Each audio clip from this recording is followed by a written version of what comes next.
Chapter 61 पहले कर्तव्य। साय भोजन से निवृत्त होकर प्रियवर्मा अपने कक्ष में मित्र देवानंद के साथ बातें कर रहा था।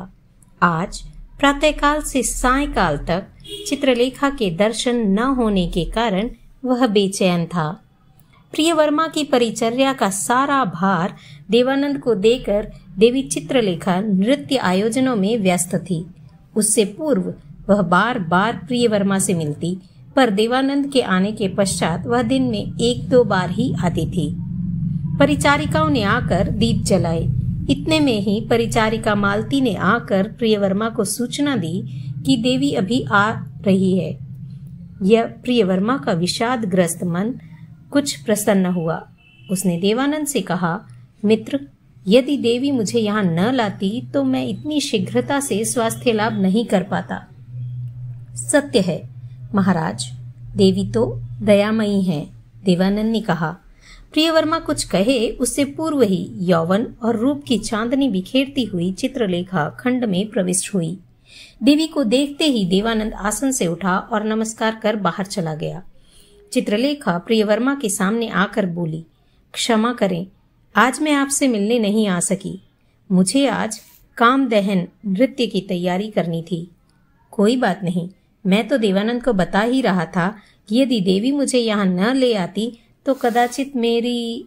अचानक प्रियवर्मा के मुंह पर हाथ रखती हुई चित्रलेखा बोली, आप मुझे लज्जित न करें, मैंने तो कुछ किया ही नहीं। देवी का कोमल स्पर्श प्रियवर्मा को मधुर लगा। देवी के हाथों को पकड़ते हुए वह बोला, इन हाथों ने ही तो मुझे पुनः जीवन दिया है।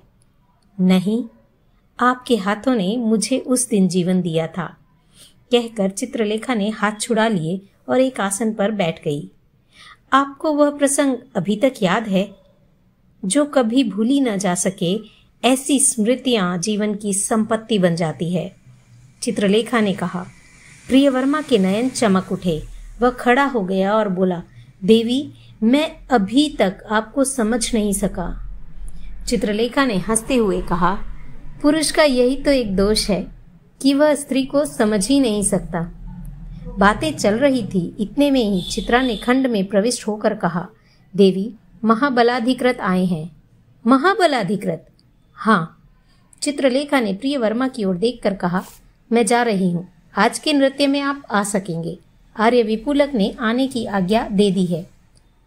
प्रियवर्मा का चेहरा प्रफुल्लित हो गया। चित्रलेखा चित्रा के साथ खंड के बाहर चली गई। कुछ ही क्षणों के पश्चात मगध के लोह पुरुष महाबलाधिकृत सौरदेव प्रियवर्मा के खंड में आए। प्रियवर्मा ने महाबलाधिकृत को नमस्कार किया और उचित सम्मान सहित आसन पर बिठाया। सौरदेव ने एक आसन पर बैठते हुए कहा, पुत्र, स्वस्थ हो ना? हाँ, आपके आशीर्वाद से। मेरे आकस्मिक आगमन पर तुम्हें आश्चर्य तो होगा ही, परंतु आज मगध पर जो बीत रही है वह अत्यंत आश्चर्यजनक है। तुमने सारे समाचार जान लिए होंगे। नहीं, क्या हुआ? प्रियवर्मा वास्तव में ही मगध की परिस्थितियों से अजान था। तुझे कुछ भी ज्ञात नहीं है? मैं प्रसाद के बाहर गया ही नहीं। युवराज नहीं आते? पिछले 10 दिनों से वे भी नहीं आए। देवी चित्रलेखा ने भी कुछ नहीं बताया? उन्होंने भी मुझे कुछ नहीं बताया। क्या कोई बुरे समाचार हैं?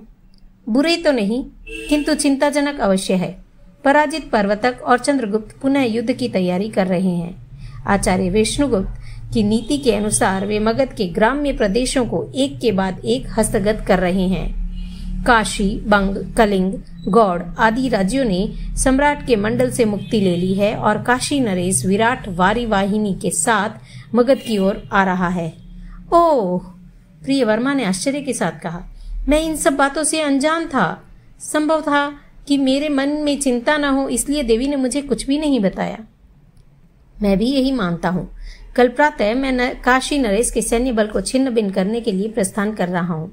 मैं चाहता हूँ कि तुम भी चंद्रगुप्त को परास्त करने के लिए कल ही प्रस्थान कर दो, यदि तुम्हें अपने आरोग्य पर विश्वास हो तो।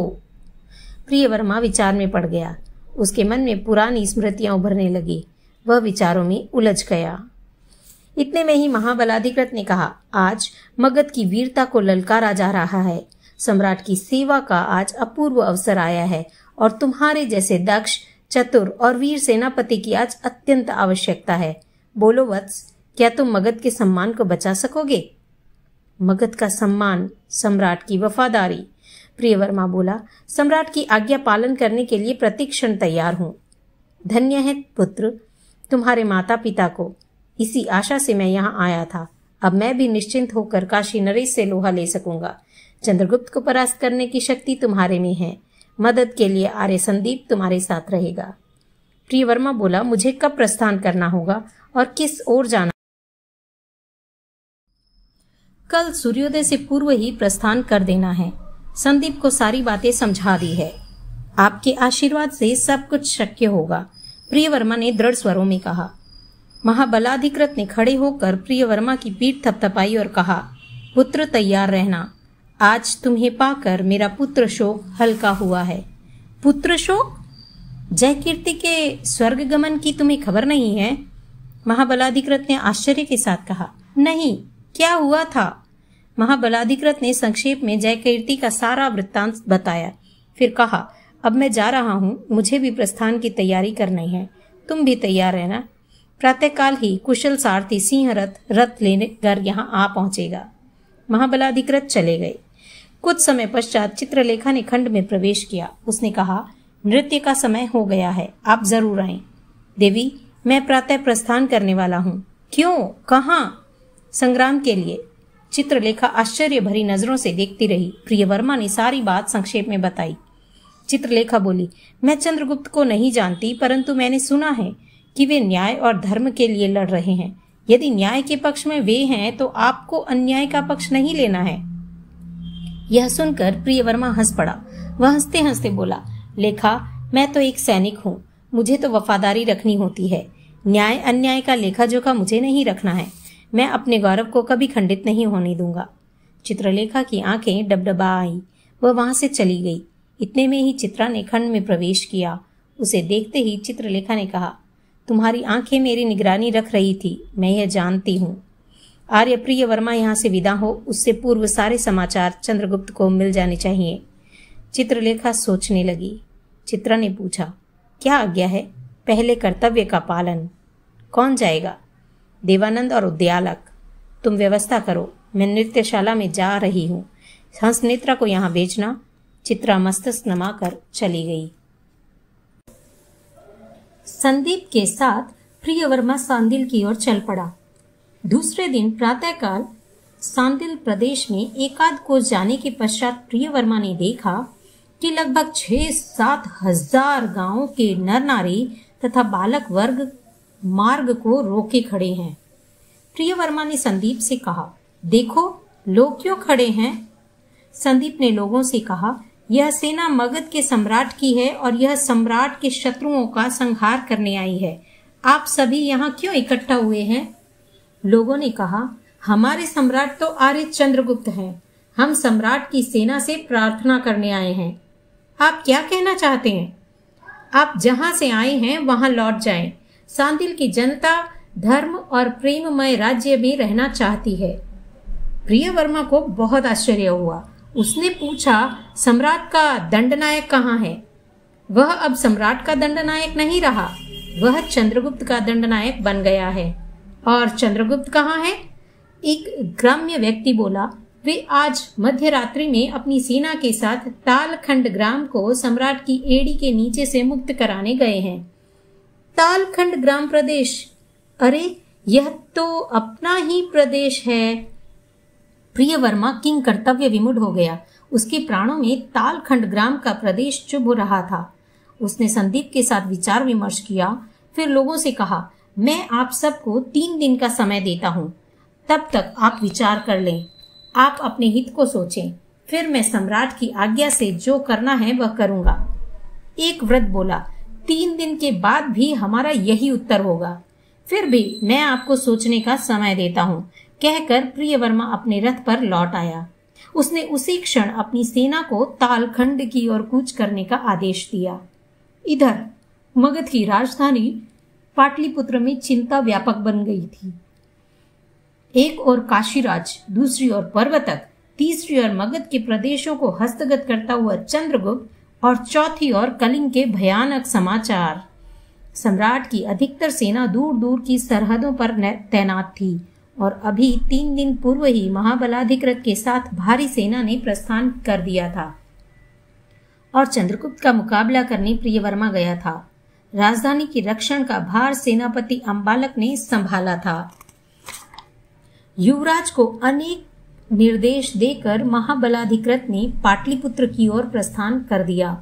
उस समय प्रियवर्मा की सेना तालखंड ग्राम प्रदेश से 20 कोस दूर थी। चैप्टर 63 जनता का जागरण। प्रियवर्मा तालखंड ग्राम में पहुंचे उससे एक दिन पहले ही चंद्रगुप्त अपनी सेना के साथ वहां पहुंच गया। जब चंद्रगुप्त तालखंड ग्राम में प्रविष्ट हुआ तब जनता ने उसका भावभीना स्वागत किया, किंतु तालखंड के दंडनायक तथा सम्राट के निकट बंधु श्रुतवर्मा ने अपनी वफादारी अटल रखी। उन्होंने हथियार उठाए। चंद्रगुप्त ने विनय पूर्वक कहा कि रक्तपात करने में कोई लाभ नहीं है, किंतु श्रुतवर्मा नहीं माना। उसके पास केवल 800 सैनिकों का एक छोटा सा दल था और उसमें भी अधिकतर सैनिक चंद्रगुप्त से आकृष्ट थे। तालखंड ग्राम की सीमा पर श्रुतवर्मा ने चंद्रगुप्त को ललकारा। मात्र 1 घंटा में ही युद्ध का अंत आ गया। चंद्रगुप्त ने एक बाण से श्रुतवर्मा का मस्तिष्क धड़ से अलग हो भूमि पर गिरा दिया और श्रुतवर्मा का पूरा सैन्य बल उसी क्षण चंद्रगुप्त की शरण में आ गया। चंद्रगुप्त ने समस्त प्रदेश में धर्म और नीति पर स्थिर रहने के लिए जनता को प्रेरणा दी और सम्राट की अर्थनीति का अंत कर सबको कर मुक्त कर दिया। श्रुतवर्मा की पत्नी अत्यंत दुखी हुई और वह अपने पति की चिता के साथ जलकर सती हो गई। चंद्रगुप्त ने एक क्षत्रिय को वहां दंडनायक नियुक्त किया और स्वयं तालखंड के छोटे से गांव में लोगों को अभय दान देने निकल पड़ा। यह व्यवस्था पूरी कर जब चंद्रगुप्त तालखंड में लौटकर आया उससे पूर्व ही प्रियवर्मा अपने सैन्य बल के साथ वहां आ पहुंचा। तालखंड की सीमा में प्रवेश करते ही उसे यह समाचार प्राप्त हो गया कि उसके पिताश्री वीरगति को प्राप्त हो गए हैं और मातुश्री सती बनी है और सभी सैनिक आर्य चंद्रगुप्त की शरण में चले गए हैं। यह समाचार सुनकर प्रियवर्मा को असह्य आघात लगा। वह क्रोधाविष्ट हो गया। उसका सैन्य बल लंबे प्रवास के कारण थक गया था। फिर भी प्रियवर्मा ने आदेश दिया, आगे बढ़ो और दुश्मनों को मार भगाओ। प्रियवर्मा के आगमन के समाचार अणिमा पुत्र को प्राप्त हो गए थे। उसने प्रियवर्मा के स्वागत की तैयारी भी कर रखी थी। वह प्रियवर्मा के सामने आ ही रहा था। प्रियवर्मा की सेना आगे बढ़ी उससे पूर्व ही अणिमा पुत्र अपने सैन्य दल के साथ वहां आ गया। अणिमा पुत्र के वचन का प्रभाव संदीप पर पड़ा और उसके विचारों में भारी उथल पुथल होने लगी। राजभवन में भी एक के बाद एक समाचार आ रहे थे। तालखंड ग्राम प्रदेश के पतन का समाचार आ गया। सांदिल प्रदेश की जनता ने प्रियवर्मा को कैसे मोड़ा यह समाचार भी आ गया और पर्वतक विराट सेना के साथ पाटलिपुत्र की ओर प्रस्थान करने का निर्णय ले चुका है यह समाचार भी ज्ञात हो गए और जिनकी प्रतीक्षा की जा रही थी वे महाबलाधिकृत सौरदेव भी अविराम प्रवास कर सीधे राजभवन में पहुंचे। महाबलाधिकृत के पहुंचते ही सभा एकत्रित हुई। पाटलिपुत्र की रक्षा के लिए नियुक्त सेनापति अंबालक ने प्राप्त समाचार क्रमशः कहकर बतलाए। इनको सुनकर महाबलाधिकृत अत्यंत विचारमग्न हो गए। इतने थोड़े समय में यह सब कैसे घटित हुआ? महामंत्री ने कहा, आर्य सौरदेव, मैंने आपको पहले ही बताया था कि अभी चंद्रगुप्त संग्राम नहीं कर रहा है, संग्राम कर रही है चाणक्य की नीति। मैंने यह भी बताया था कि नीति को परास्त करना हो तो शस्त्र बल से अधिक नीति का आश्रय लेना होगा। अब परिस्थिति पलट गई है। आज सबसे महत्वपूर्ण प्रश्न है पाटलिपुत्र नगर की रक्षा। इसके लिए पाटलिपुत्र में सारी शक्ति एकत्रित कर शत्रुओं को पाटलिपुत्र की सीमा में ही पराजित करना है। सम्राट को यह योजना पसंद आई। महाबलाधिकृत भी इस योजना से सहमत हुए। इसके अतिरिक्त अब कोई मार्ग सूझ भी नहीं रहा था। महाबलाधिकृत के साथ लंबी विचारणा के पश्चात निम्न निर्णय लिए गए। युवराज श्रीनंद मालव की ओर जाए और वहां से अपनी सेना लेकर गंगा के किनारों का संरक्षण करे और सम्राट ने महाबलाधिकृत को युद्ध संचालन की सारी सत्ता समर्पित की। जनता का जागरण विराट हो गया था।